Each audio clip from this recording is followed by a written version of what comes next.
Hello বন্ধুরা, good morning. কেমন আছো তোমরা সকলে? আশা করি ভালো আছো, সুস্থ আছো। বাজে ঘড়িতে 9টা বাজতে 5, আর আমি এই যে মামা এখানে করছে আঁকাঝোঁকা। দেখো কি সুন্দর আঁকছে। কাকে কাকে এঁকেছো ওটা? আমাকে? আর কে? কাকেও না? তাহলে এইটা কে? তাই বাবা। তো সকালবেলার কাজকর্ম মোটামুটি গোছানো গাছানো কমপ্লিট হয়ে গেছে। আর ওদিকে আমি ভাতটা চাপিয়ে এসেছি। একদিকে ভাত হচ্ছে আর বাকি রান্নাবান্নাগুলো সাইডে করব। সকাল থেকে বেশ ভালো রোদ দিয়েছে আজকে, জানি না সারাটা দিন কি হবে। আর মাম্মা আজকে টিফিনে খাবে এই যে ওটস খাবে আজকে, করলাম। তো চলো আজকে সঙ্গে থেকো, পাশে থেকো। আর কি করছি সেগুলো তোমাদের সাথে শেয়ার করছি পরে। আবার স্নান করলাম, বাজে হচ্ছে 12টা 7, আর পুজো দিলাম, পুজো দিয়ে উঠলাম।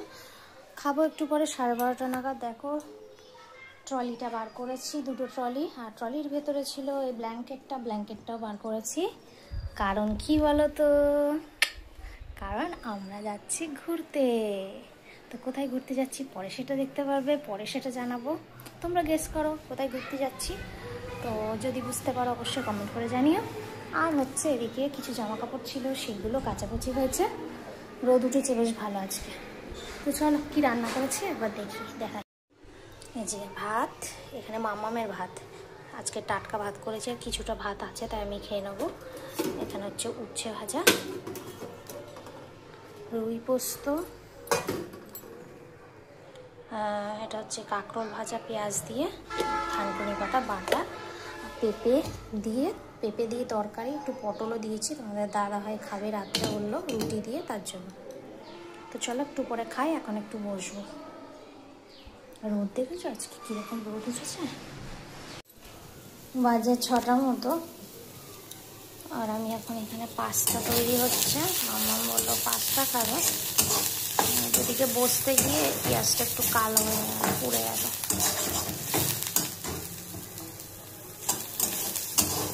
তবে একটু পাস্তা করে দিচ্ছি, দুজনে খাবো, তারপর ওকে একটু পড়তে বসাবো। শীতকালের আমার চলে এসছে, ওই জন্য দেখো 6টা বাজতে ঘুটঘুটে অন্ধকার হয়ে বসে আছে। আর গরমকালে 7টা বাজলেও দেখি একদম আলো হয়ে থাকে। এই শীতকালের বিকালটা আমার একদম ভালো লাগে না, মন টাইমই কাটতে চায় না। রাতটা অনেকটা বড়, ভাল লাগে না। তো চলো রাখি, পাস্তাটা বানিয়ে নিই। গরম? হ্যাঁ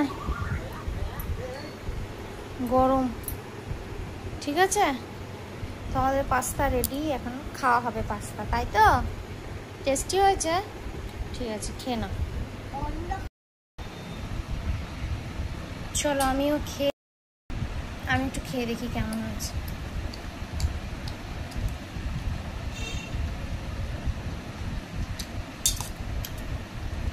ঠিক আছে, লবণটা একটু হলে ভালো হতো। চুলটুলগুলো এখনো বাঁধা হয়নি, বাঁধবো। কি গরম, আগুনের কাছে গেলে সোমপাপড়ির মতো হয়ে গেছে চুলগুলো। খেয়ে নাও, তারপর বেঁধে দিচ্ছি। হ্যাঁ চলো এখন রাখি, আমরা খেয়ে নিই। মামামের খাওয়া দাওয়া তো হয়ে গেছে অনেকক্ষণ আগেই। আর দিনে তো সব কিছু ছিল, খাওয়া দাওয়া হয়েছে। আর তোমাদের দাদাভাই খাবে রুটি নিয়ে আসা হয়েছে। আর দুপুরে দুটো ভাত আছে, ওই ভাত দিয়ে আমি খেয়ে নেবো। তো চলো আজকের মতো এইটুকুই।